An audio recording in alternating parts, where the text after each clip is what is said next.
Hi, I'm Dr. Gemma, and welcome back to Cognitive, the Knitting Psychology podcast. Cheerfully and somewhat irregularly in business since 2008. Segments today may include what's on my hooks, needles, and spindles, a strategy, something I really like, put a lid on it, oh shoot, and blather. So sit back, put your feet up, pick up your knitting, crocheting, spinning, weaving, or dyeing, or any other yarny thing you're doing, and get ready to enjoy. Well, good morning. It's Dr. Gemma, and welcome back to episode 112 of the Cognitive Podcast. And boy, we are all in a January mood around here. First off, just so you know, before I get on to the more trivial things, 90% of Californians are now having flooding problems. I guess that makes me number 91. We're doing good. We're just worried about our road turning into a mudslide so that we can't get out of the farm, but so far so good. There is a reason I bought my house on the side of a mountain, guys, and a mountain made of granite, I might add. So we're doing okay, and I hope everybody listening is okay, particularly you California-based people, because this week's been a little weird, and apparently right now we're in the sun, but apparently we're going to get another week of pouring rain, and there's only so much you can regret that when you've lived in a drought for so many years, although the rain has not relieved the drought anywhere near enough. We would need a lot more than we've gotten, so everybody cross your fingers that we all float away. Things even out a little bit. In the meantime, yes, I am getting covered with spam from robot accounts. Almost all of them look like white guys, which I find interesting that, there is a perception common in American culture that white guys are trustworthy, so the robot accounts use white male faces. I think I've had one guy with a curiously, I would say it's like a mock Arabic or Islamic name, except it didn't make sense. It's not the way anybody in their right mind would name their kid, including everybody I've known of Middle Eastern descent, But it is interesting that they play on that. I'm waiting to get all the old ladies who look like me robots. In the thank yous, we have Chris Ah showing me her rows of sweaters for her daughter and herself. And it looks like is that a tablecloth? A blanket. It's beautiful. Anyway, she says, I didn't knit these during Romule, but I wanted you to see them. Thank you for that. I greatly appreciate it. Of course, I never said what the time limit was on Romule, but Romule itself is between Christmas and New Year's. So I think that guideline means we're done with it now. And it's kind of time to finish up, guys. Oh, and Chris lets me know that she's beautiful, Christina. Thank you. Apparently I'm confusing them both. Thank you for that. And yes, and I do understand, Chris, that you used the leftovers from your cardigan and the blanket to make your daughter's cardi. I got that, although I probably didn't say it very clearly. In the meantime, Karen RS75, thank you for admiring my Queenie. She is simply hell on wheels, and yet we love her. So thank you, everybody. I hope I'm not missing anybody right there in the thank yous, but I enjoy your responses. And of course, you can make them on our group on Ravelry, where I post show notes for every episode, or on our blog, which is cognitivepodcast.blogspot.com. Don't forget the K in cognitive, the word cog, then the word knit, then IVE, and then podcast, all one word. But thank you. And what I'm trying to say here is that, no, I'm not adding anybody to my follower groups on Instagram or Facebook because too many robots, and I'm really sorry. So I use the Ravelry group and the blog as a place where people who are listening can write in. And I appreciate it when people do. In the meantime, also warm thanks to everybody who did some Romule crafting along with me, made donations. The thread is still up on Ravelry. I really appreciated it, and I have to make a lot of sweaters now, so they have a lot of leftovers for next year's Romule sweater.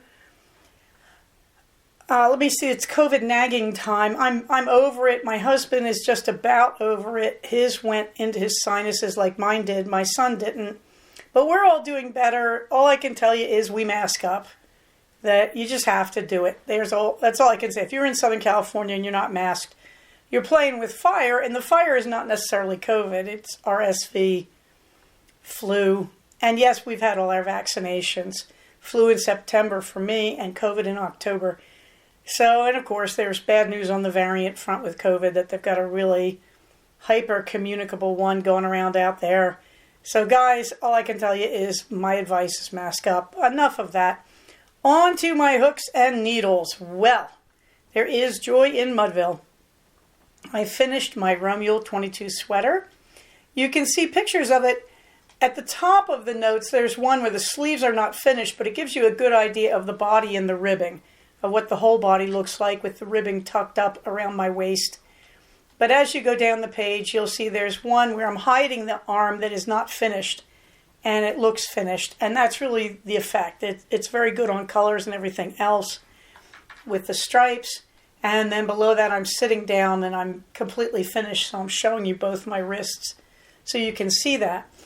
The wonderful thing about it is basically every other stripe in that is my hand spun.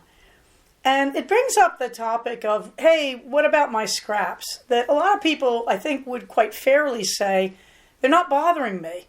That sometimes I go and I do Fair Isle and I look through my scraps and I say, look, here's a really great blue.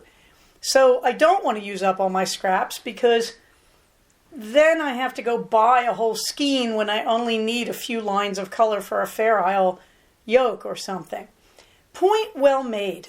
But with me, I think the thing I want to make clear is I find all the scraps oppressive. And we really hit an all-time high on that particular stress when I realized I'd made the temperature blanket and had bought so much extra yarn in a weight I don't typically use, sport weight, that I now had enough to make an entire bigger blanket of that.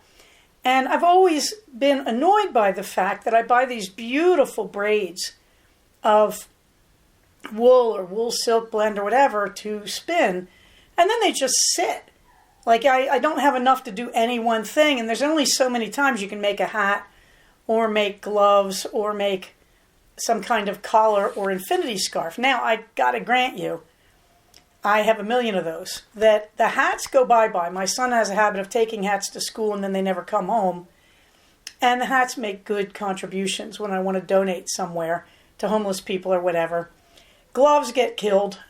Same thing, my son takes them and they vanish. My son is now going on 17, and he's too cool for gloves and hats. He doesn't wear them out in the cold anymore. I don't know. So I don't have the person using up my endless supply. But there are a lot of great things to do with scraps, including making blankets for Project Linus, making preemie caps for your local hospital. Our hospital has asked us to stop because they're overflowing with them. Knitted knockers. Again, I have been talking to our locals and they say no, they've got a plentiful supply. Mother Bear, bears for Mother Bear. Believe me, there will never be enough of those, so you can do that. There's a lot of really great ways to use up your scraps. There are, scrap blankets. There's all sorts of things. So I would just say that I get a big thrill once a year at least out of gathering together my scraps and just clearing out the stash. What really horrifies me is when I look at the Romuald sweater, I'm looking at the lightest blue, which is actually a hand spun, and it's one of the earliest hand spuns I did. I probably did it, in like 2005 or something. So again, it's that idea of I really want to clear out the stash. This brings up the subject, and here I'm doing a little bit of Dizzy Blondes. Well, gosh, Gemma, a lot of my early spinning is not fit for human consumption. Actually, it is. That's the shocker, that when you do a stripy sweater like this, I have a lot of different levels of spinning in that sweater. Some of it's very well spun. Some of it was so bad I didn't even add it to my stash. I just had it sitting there in a lump with a tag that said Blue Mystery Spin, which I don't know why it was called blue, because when I look at it, it looks green. But, I'm getting old, my color sense, not so hot sometimes. At any rate, the really amazing thing is if you're going to do thin stripes, you can get away with a lot with yarns that may not be your best spinning job. And so that's another great use of these sweaters. I also would point out, it's really great if you have scraps and you don't have a sweater's worth, hats, mittens for charity. Now, spinning, the interesting thing is, when I have really lumpy, out of control spins, a lot of thick, thin, and all that, I tend to make infinity scarves and I tend to crochet them. So what I'm saying is, don't overlook the potential to get some good crocheting in here, that you can take a small amount of spin and make a neck gaiter really quickly, one that you just pull over your head. I have somebody barking out there. I wonder what's going on. And at the same time, there's also the junk clothes, which is to say, I have one neck gaiter that I never wore. It's perfectly good. It was made of scraps. I wear it to bed at night. I picked this one up from Gigi Knitmore, pointed out that this is a good thing to do. I have one sweater I made in bulky in Knit Picks, and I didn't make it long enough. That's my bedtime sweater, that if the room is cold, I'll wear that sweater over my PJs to go to bed. And I certainly know people who wear hats to bed, and I've certainly worn that stuff when I camp, that I have a collection of things that I carry with me when I camp or I hike, they are okay to have outside and let them get a little banged up because they're not that well made, but I don't want to waste them. Also in that category are fingerless mitts. I've made quite a few pairs of mittens and fingerless mitts and wristlets and boot toppers. And again, these are not my best spins. These are not my best work. These are not my preferred mill yarns. They're just ends and leftovers. But don't miss the fact you can make some stuff and just take it out in the wild and abuse it until you kill it. I always made myself mitts for running, both fingered and fingerless mitts for running. And I sweat all over them and grabbed things with them and got them all wrecked up. So don't waste your scraps. That's really what I'm telling you. And the sweaters turn out to be a really surprising, unique way to use them. And I think the really cool thing is that you get something you're not expecting. And I think Jasmine was saying this a couple episodes ago on her podcast, that she was saying, sometimes you just want this sort of bland wardrobe filler kind of sweater, and sometimes you really want to go out on a limb and do something exciting and creative. Not me. No, I'm joking. Actually, that's very true, and I think it's a good point that my take, when I started making sweaters, I looked at it as, here's some cheap workhorse yarn. I think I was using Knit Picks, and I'm going to learn to knit sweaters. Even before that, before I started knitting my own sweaters, I crocheted my own because that just gave me confidence. And it taught me a lot about fitting sweaters to myself. And for those, I was using Lion yarns because I fell in love with this one line of long stripe yarns. And I made myself, you may remember the summer of crochet, where I made myself all these shells in that acrylic. And I love them. They have all the problems that those yarns have. They had smears on the yarn from the rollers at the mill, all sorts of problems like that. But they're great shells. I get compliments every time I wear them, and the colors are wonderful.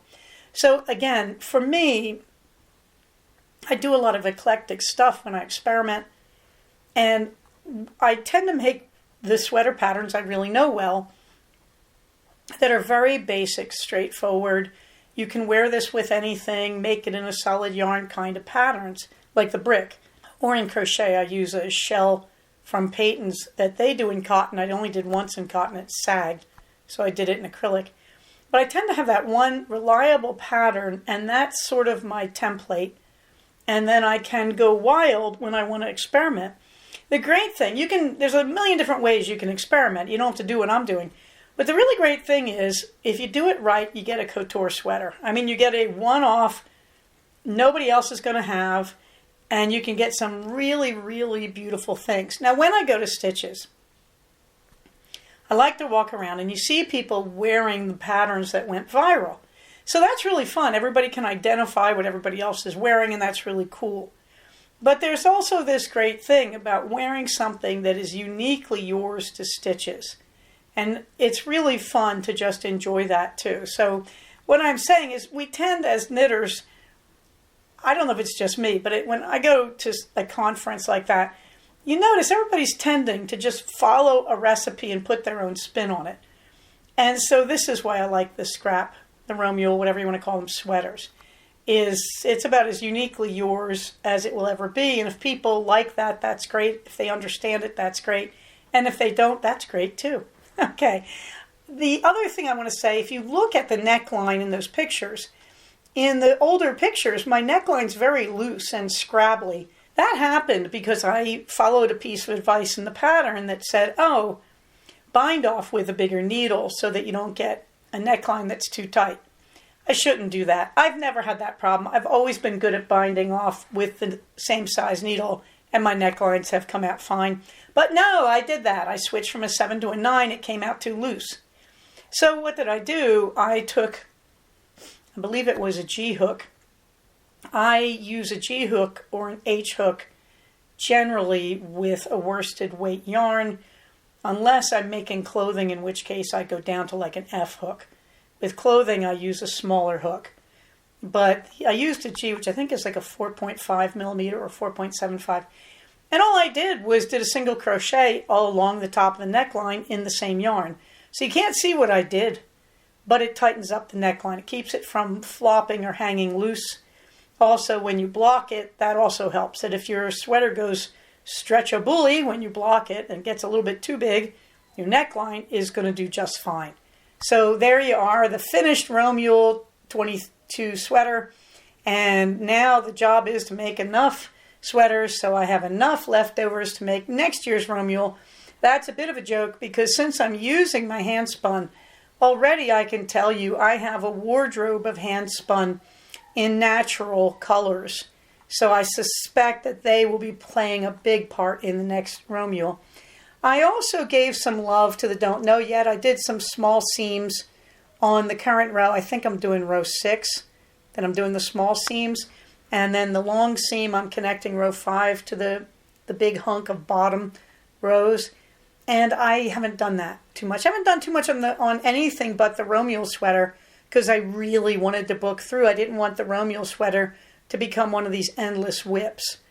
I also have to state, if you're wondering, yes, I am making hats right now from the leftover yarn. I haven't put that on my Ravelry yet, but last night I cast on a hat. And I'm a good 3.5 inches into the 4-inch brim. And I'm using the pattern by Church Mouse Yarns. I think it's called the Boyfriend Hat.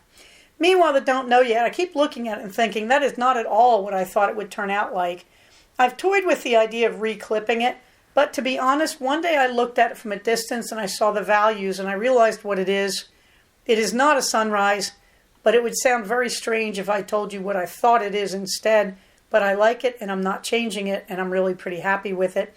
So I have a picture there of almost the final version. I think I switched like 2 blocks out. I added more orange around the bottom part and replaced some of those light sort of hay green blocks with some orange. But at any rate, so that's the next thing. And shockingly, I'm sitting here in my study and it worked. It really worked. That even though I have a lot of yarn on the ground in my study, I'm surrounded by project bags and everything else, things are a lot more organized. Most of them are on their way into the Don't Know Yet blanket. And there is more room here, which makes me happy. There has been some cleaning out of the stash stuff and various tools and stuff and bags and stuff in this room. So I can say the 2022 clean out of my study has worked pretty well and it will continue into 2023. So that's a project that's going on. Meantime, no love on anything else. And I'm not doing as well on my ASL stuff either because I've just been doing everything on the Romeul sweater. My favorite resources are listed. And I have told you some Dizzy Blondes there that I'm using up my hand spun. The new Nano is waiting to be unboxed, and I am still doing a fuzzball of Minerva's fur every day. And someday I'll put in a picture of what that looks like. It's all on one drop spindle, and it looks pretty good. The thing about that, when you're spinning a really, really short fiber like undercoat of dog or cat, especially of cat, or of a very fine-coated dog, if you do its undercoat like a short-haired collie, for example, or like a Corgi's undercoat or a German Shepherd's. If you're going to do that, you have to pretty much use a drop spindle, in my humble opinion. I guess a Charca would work. I'm not a big Charca user. I have nothing against them. I just never really got into it. But the drop spindles work just fine. And the heavier the spindle gets, the easier the spin will get, but your yarn also gets a little thicker. Now, with the cat fur, it is hard. Now, the fur itself is extremely soft, but you have to put a very tight spin on it. So the tight spin makes it feel kind of hard. And this is me paying a subtle tribute to Gigi Knitmore's idea of plying it against silk. Because silk, of course, is hard. When you spin it, it comes out hard. And I think when you ply these two together, I haven't really sampled it yet, but I'm pretty sure you're going to get a very thin, very fine, very lightweight, very hard kind of high twist yarn, assuming I ply it very tightly, which I plan to, frankly, so that the cat fur doesn't pill. So that's good shawl stuff. That's the makings of a yarn for a very fine, delicate, lightweight shawl. So I'm kind of looking forward to that. And it looks like I'm doing a Shetland based on Cheryl Oberle's pattern in her Folk Shawls book. But that is far into the future. I got a long way to go on the Minerva fur.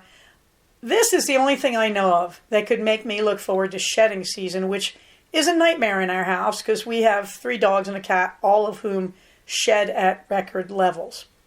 So let's get on to the strategy. I keep saying I'm done the holiday strategies and then saying, but just one more. Well, because of my January mood, I'm going to move on to the strategy of re-entry. Re-entry is when you've been away from work for a long time and you have to come back. And we all get this after we do vacation time, Christmas break, Romule, whatever. And so this is a good time of year to talk about re-entry. If you can, when you do re-entry, you want to do it gradually. That makes sense. You really didn't need me to say that.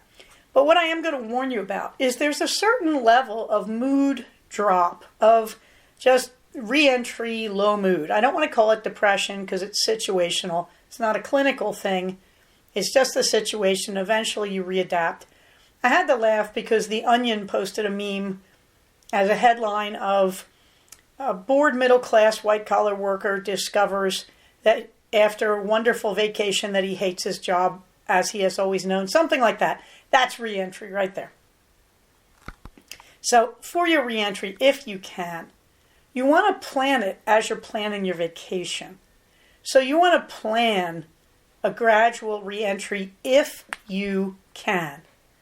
Now my job is great for that because I see 6 patients a day and then I do paperwork and charting. And technically I work full-time, just barely.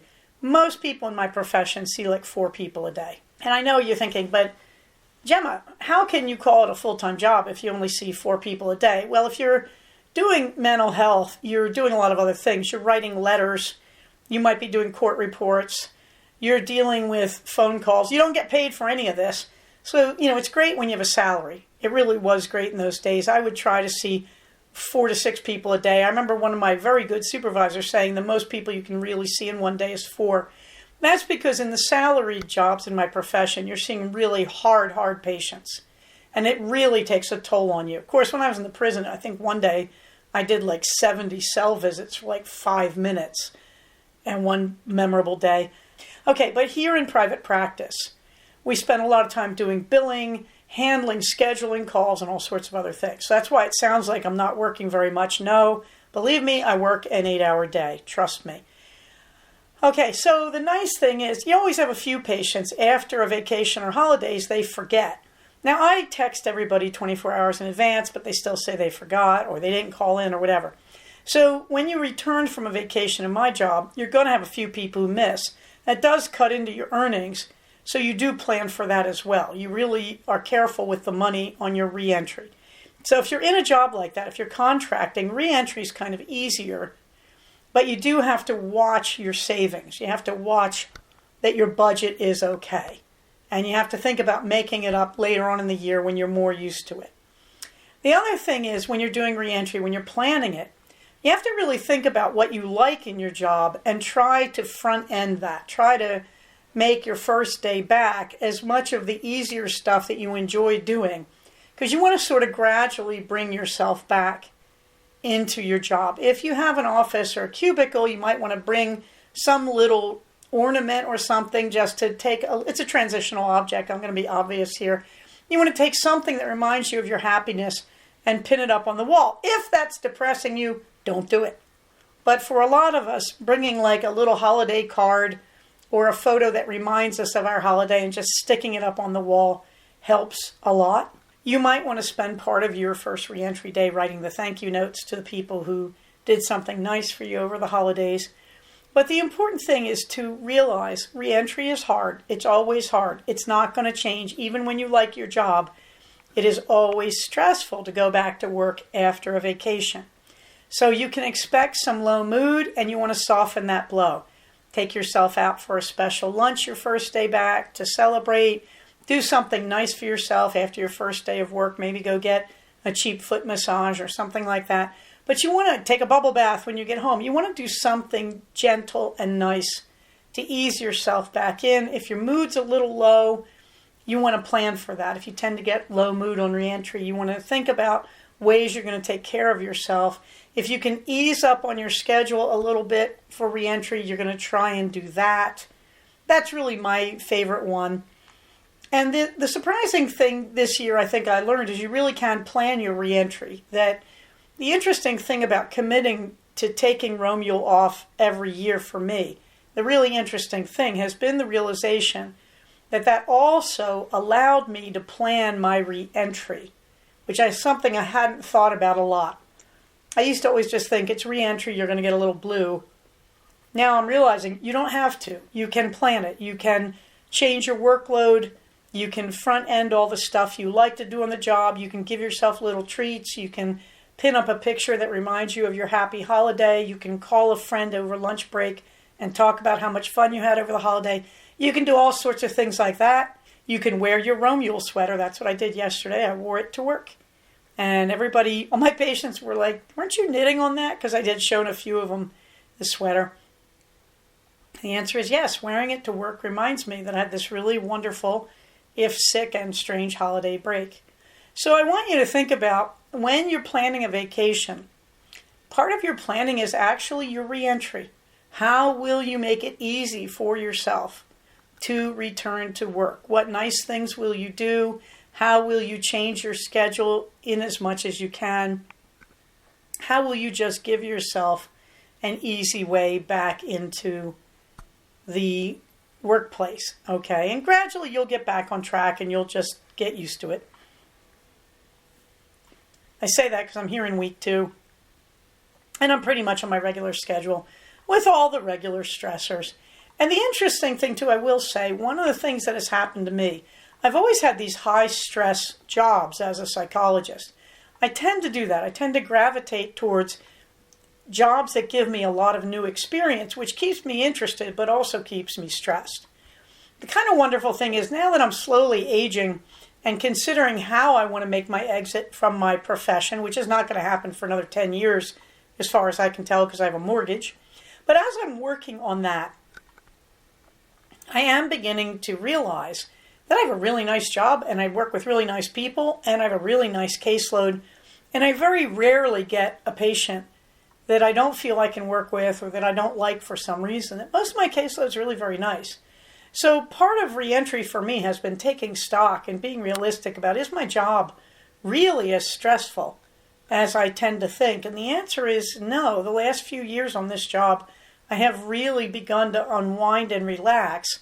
The other thing, I've really treated myself to a lot more training in areas that I was not all that familiar with through most of my career. So even though I don't do couples therapy, for example, I've been taking trainings in it. And so I'm starting to enjoy my job in a whole new way. I'm starting to see my job as challenging and expanding my knowledge, hence ASL, that I've had deaf patients. And I finally just said, surely part of my professional training is ASL. So there we go. Anyway, that's the holiday strategy. I hope that's the last one. And it's about make your reentry bearable. Moving on to the fluffy books. Well, let's see. I am still in the Lynn Messina series, the Beatrice Hyde Clare, but I slowed down on that because I started listening to books at night. Now, I was listening to Jane Austen novels over and over at night to help me sleep. It was obvious sooner or later I would get tired of that. Enter the junk. There's a few things I bought or got for free on Amazon when they had special, bonuses, or they give you the first book in a series for free in hopes you'll get interested in the series. And a lot of times I'll get a junk book and I'll just throw it out. I'll listen to part of it and say this isn't for me. I'm horrified to admit the Tasha Alexandra series was in that. Now, those are good books. I don't like suspense. I have to say, she's a great writer and those are good books. Like I said, I think I had some minor criticisms about her lack of description of people, of characters. But she can write a heck of a good plot. I don't like them because I don't like suspense.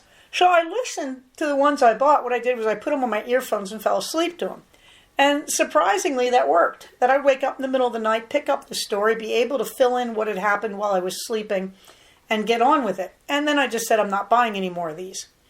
Okay, a while back, I saw a thing called Pemberley, Mr. Darcy's Dragon. And it's in a series called, I'm not making this up, Jane Austen's Dragons by Maria Grace. All right, I got to tell you, I got like half a chapter into Pemberley and said, this woman can't write to save her life. She may have a good idea here, but her writing is so tedious. And I really kept saying, surely I should just be able to be lighthearted. And this is a very goofy take on Austen's Pride and Prejudice, and I should be able to just sit back and enjoy it. I've read some real dogs in the let's continue Jane Austen's novels genre, or let's rewrite Pride and Prejudice genre. Believe me, there's a lot of those. I've read some real dogs and gotten to the end, but Pemberley really defeated me because the writing was so awful. It kept coming up on my Audible, and I have to tell you, the Audible version, just when you think the written version is terrible, you ought to hear the Audible version. They have a man reading it. He's trying to do the voices. Most of the characters are female, so it's just this guy doing falsetto. And he doesn't do a particularly good job. When he tries to do the fairy dragons, yes, the fairy dragons, I said it, he does it so fast and so high-pitched that I don't think my dog can hear it. So, don't even waste your time on the Audibles. But actually, I pulled it back out, and it was so bad in Audible that I asked my Alexa, the letter boop, I asked her to read it. Turns out when Alexa reads it, it's a lot more tolerable, although it's a little difficult sometimes to tell who is speaking because she doesn't do good voices. But it turns out Amazon has really upgraded the ability of Alexa to read novels out loud because they recognize it's an accessibility issue. That if you have an Amazon account and you become unable to read for some reason, you can read it through Alexa, and that's good accessibility. So you don't have to have an Audible account. These days, which I'm really impressed with them. I'm glad that they have upped the accessibility factor for the Kindle and all the books that you buy there. I really, really am grateful they've done that. So, okay, the upshot is I got through Pemberley, Mr. Darcy's Dragon. I don't really recommend it. I don't think it's a very good book. It's amusing at points. And I got onto the sequel, which is called Longbourn, but they call it Longburn. I would call it Longbourn because it's the estate in Pride and Prejudice. Longbourn means putting up with garbage for a long time. It's a joke. The name of the estate in Pride and Prejudice is a bit of a joke. She tends to do that if you pay attention with some of the estate names. Okay, so it's Longbourn, Bourn, and then it's called Dragon Entail. And it's marginally better than Pemberley. That she's now got to expand and be more original and to start expanding on her ideas. And it actually spends a lot of time in London and at Rosings, Lady Catherine de Bourgh's estate. And she's kind of run out of cheap ideas in Pemberley, Mr. Darcy's Dragon. And she's now expanding on her original stuff. And actually, it gets more interesting, but it's worth sleeping through. It's very predictable, but I've been enjoying that. So I am in the Jane Austen's Dragons series. Would I recommend them? They are absolute drivel, and the writing, she gets better as she goes. The idea is very interesting, way off base from Regency. But it's fun in this really wackadoodle way. Speaking of which, in my things I watched on Netflix, because I'm spending a lot of time on Netflix as I knit my sweater, I watched The Empress, which is a no. It's about the 19th century Empress Elizabeth of Austria, and it's a no. It could have been so much better, but it just dwells on palace intrigue, and it gets tedious. This reminds me of when I tried to watch, I think it was The Medici, because the lead in it is such a wonderful actor, and it was a no as well. That it just was goofy, and let's pretend we know something about the 19th century that we don't. It was, I did not like The Empress. Costumes are beautiful. Costumes are beautiful. Something I really like, though, is The Cook of Castomar on Netflix. It is a dramatization of a novel by a guy with a Spanish name. In other words, this isn't women's writings. And it's very good, but it takes a lot of thinking. And it's smart, it's highly structured, and it brings up a lot of issues. It talks about what is power.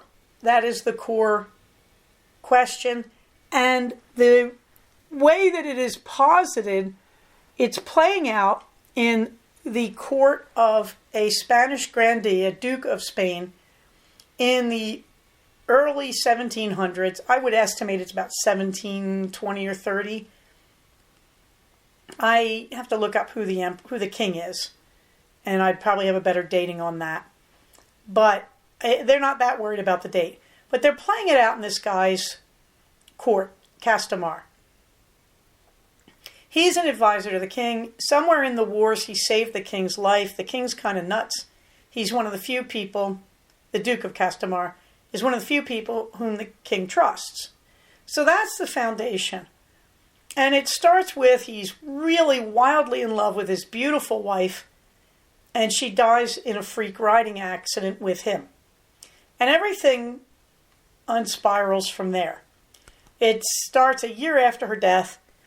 He's still depressed. He's trying to rejoin the court. He's surrounded by his intimate friends. All right. Now, the world that it posits, notice it's called The Cook of Castomar, is kind of like an upstairs, downstairs. Because also at the beginning of the series, this young woman who seems to be agoraphobic and can't go outdoors, she gets assigned to his kitchen as an underling. And by a fluke, she ends up demonstrating excellent cooking skills and becomes the head cook in a crisis. So upstairs you have the Duke, and downstairs you have the cook. Diego and Clara, respectively. And in the midst of all this, you have the major domo, who's a guy, and the head housekeeper, who's a woman. Okay, so you have these two couples, really. And eventually you'll have a couple, one of the footmen is trying to marry one of the kitchen maids who eventually is moved upstairs as a lady's maid. So it's a traditional comedy. You've got the three couples. And one is the high class, one is the bottom class, and then you have this other, well, actually one is the serving class, the major domo and the housekeeper, and then you have the servant class. Okay. And all of these get played against each other to talk about the world of power. And the upstairs world is a world where it is primarily a male-oriented power in which sexuality is violent and brutal and politics are played hard. The downstairs world, in the kitchen, you have a female-dominated world where cooking is used as a metaphor for love and support and nurturing. And so you say, we've heard this before, this is just male versus female, and male is bad and female is good. And no, that's what I like about it. It doesn't fall into that, which that is now becoming pretty cliche. It doesn't fall into that. It shows where women use power badly or women participate in power games badly. And often when that's happening, they're sexually exploited. It shows where men invade the world of nurturing and they're abusive and angry. But it also shows where men in the upper level are good people and they are confused and just baffled by what the bad people are doing. So as the story goes on, you think it's going to be about the Duke and the cook. And interestingly enough, it begins to shift its focus very gradually and very carefully.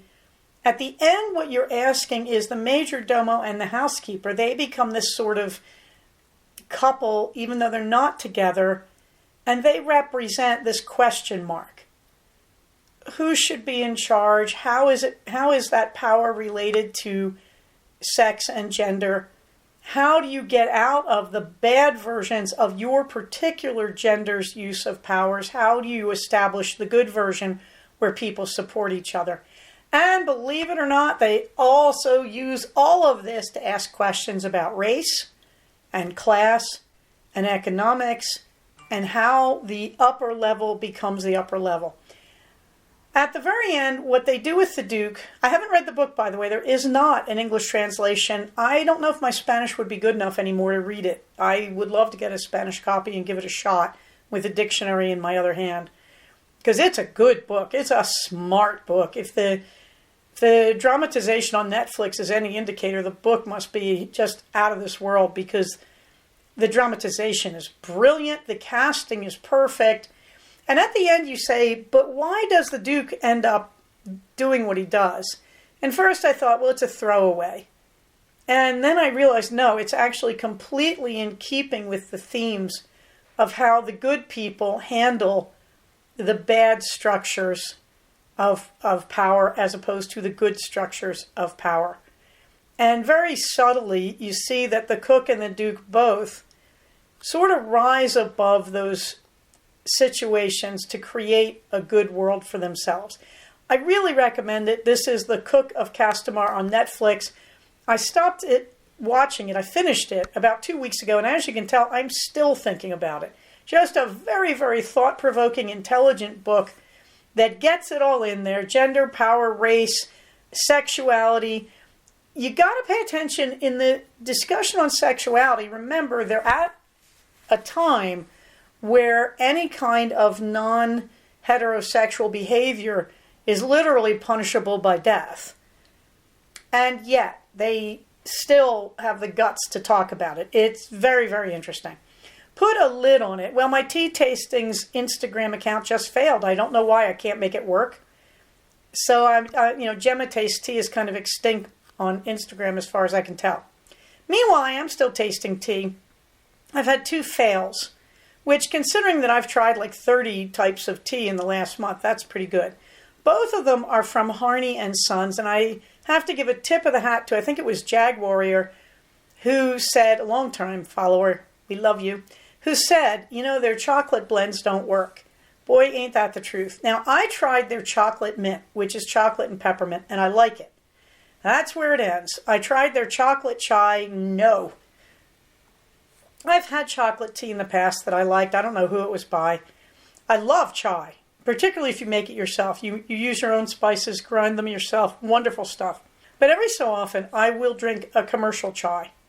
And Harney & Sons makes a perfectly good chai, I believe. I've got some of it, and I liked it. I think it was them. I also tried a Plum Deluxe chai, and I like that. So you have to look at my individual tea tastings for more on chai. But I have to tell you, chocolate and chai, no, too much of a good thing. It just tastes weird. You kind of lose the good of either one. It has a heavy sort of smoky flavor, but you don't get that wonderful breakthrough flavor of the spices that you get in a really good Indian chai. Like if you go to an Indian restaurant and they're making it fresh, adding the spices to black tea as they go, or if you make it yourself at home, which I do recommend trying. So the Harney & Sons chocolate chai, just forget it. Jag Warrior points out none of their chocolates work. Well, I like the chocolate mint, but I did try the straight up chocolate. Let me tell you, I went straight back to the tin of loose chocolate tea and I threw it in the trash. It wasn't just bad. I just thought it was awful. Now, somebody must like it. They seem to consider it a bestseller. So it might just be me, but I have to say the chocolate mint works for me. Otherwise, Harney & Sons, I'm staying away from anything else they put chocolate in. It's just not working. It's just an unpleasant flavor. That's all I can say.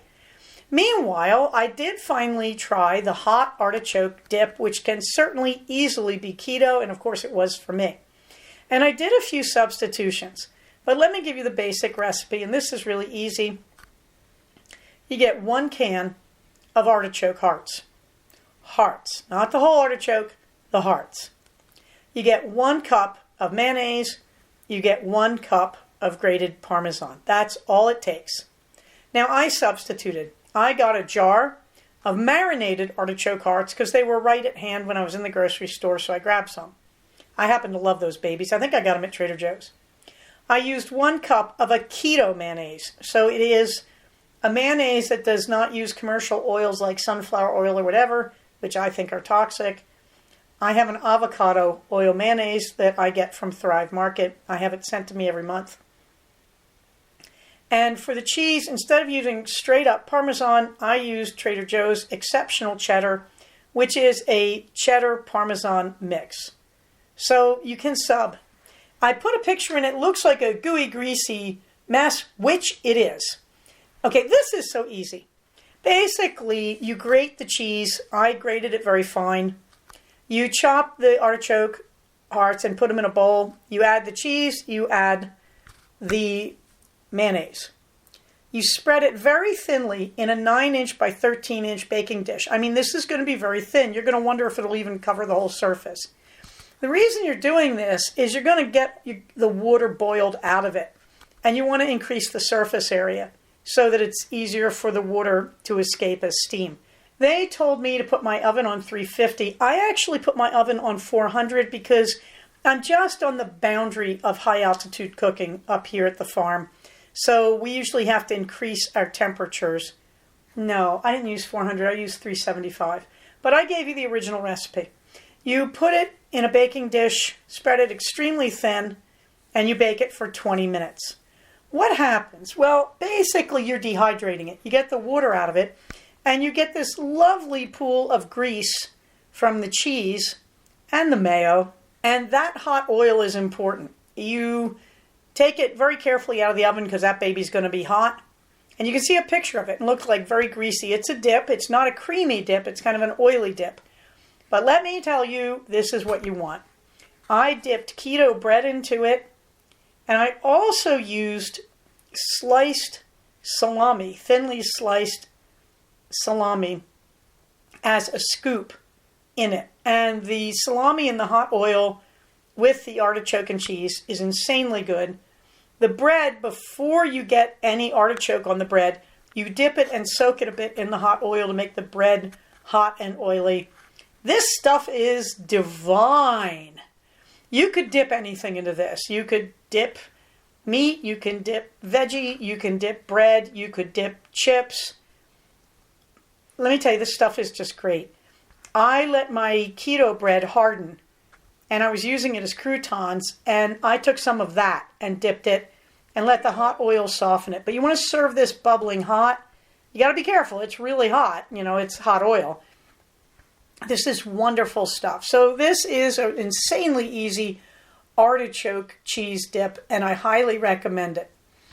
In the blather, yay! I'm not really working on my ASL. I should be. I've just been giving my hands a rest, but also I've been busy with Romuald.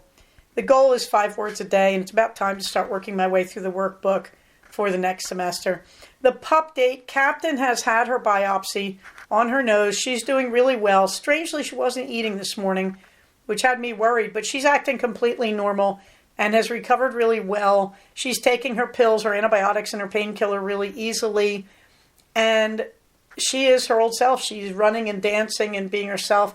We had to take the cone off. That's been the one problem we had with the flooding, is she nearly drowned. My husband let her outside in the cone. She got herself stuck in this wild situation none of us could have predicted. I came outside and found her stuck behind a corner of the fence with her cone wedged in water, and her head was stuck in the water, and she was trying to breathe. So I immediately yanked her out of it and said, okay, we are done with the cone. But she's fine. She's not worrying. She has one stitch in her nose. She's not worrying it. She's leaving it alone. So Captain seems to be doing okay, although I'm a little worried about the not eating this morning. The Hubs date, well, he's been taking his antibiotics. He has suffered terribly with this RSV. I was really shocked. He doesn't get sick a lot, so when he does get sick, he doesn't know how to handle it. It went right to his sinuses. It's really hurting him. He just finished his 7 days of antibiotics. I wish they'd given him 10 days. I hope he's over it. He's really just had a terrible time with it. But otherwise, we're doing pretty well up here in the Rains on the farm. And we're having a sunny break for about a day and a half here before it starts again. Our only risk is that we can't get in and out on our dirt road because it turns into a mudslide. And we can get out, but then we can't get the car back up the hill because of the mud. So we don't have all-wheel drive or four-wheel drive on our vehicles. So wish us luck, but at the same time, it is fabulous to see the snow falling up in the mountains. I do follow the tourist board at Mammoth Lakes, and they are just buried in snow. They're having like 17 inches every night.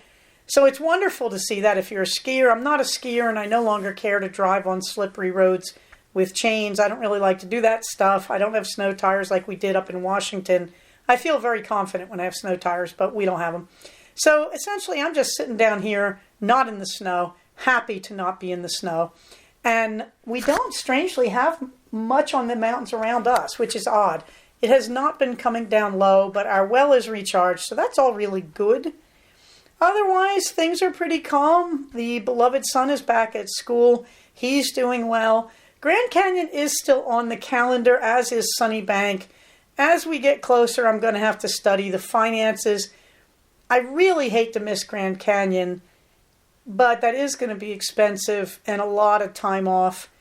And I would have to say the same with Sunnybank. They both cost quite a lot, and I really am thinking about less expensive trips with the family that we could take. So we'll see how that goes.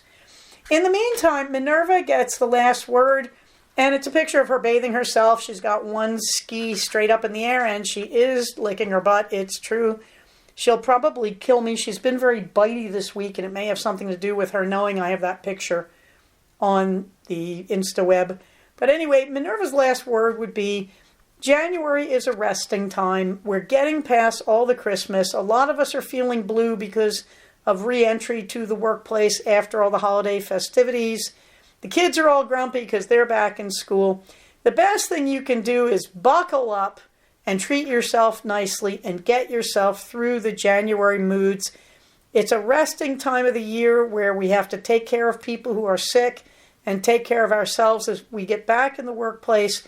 And we have to kind of shoulder the load again and get ourselves ready to go for the upcoming year. But 2023 has every sign of being a good year, and good things are happening, and we can be positive if we try. But you're going to have to do all that by letting yourself rest in the dark, cold weather.